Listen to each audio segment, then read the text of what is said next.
एक साहूकार के 7 बेटे और एक बेटी थी। सातों भाई अपनी बहन से बहुत प्रेम करते थे। साहूकार की बेटी ने शादी के बाद पहला करवा चौथ का व्रत रखा। पूरे दिन उसने निर्जल रहकर व्रत किया, लेकिन वह भूख और प्यास से बहुत व्याकुल हो गई। भाइयों से बहन की यह हालत देखी नहीं गई और बहन को भोजन करने के लिए कहा, लेकिन बहन ने बोला कि आज उसका व्रत है, वह चांद को अर्घ्य देकर ही भोजन करेगी। भाइयों ने सोचा कि चांद उगने तक बहन भूखी रहेगी, तो उन्होंने एक पेड़ पर जाकर छलनी में दीपक जलाया और बहन से कहा, देखो चांद निकल आया है, अब तुम अर्घ्य देकर भोजन कर लो।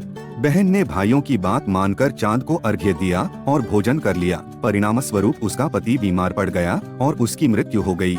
यह देखकर साहूकार की बेटी अत्यंत दुखी हुई। उसने करवा माता से प्रार्थना की और अपने भूल की क्षमा मांगी। करवा माता ने उसे दर्शन दिए और कहा कि अगले वर्ष करवा चौथ का व्रत पूरे विधि विधान से करना होगा। साहूकार की बेटी ने करवा माता के कहे अनुसार अगले वर्ष फिर से विधि पूर्वक करवा चौथ का व्रत रखा।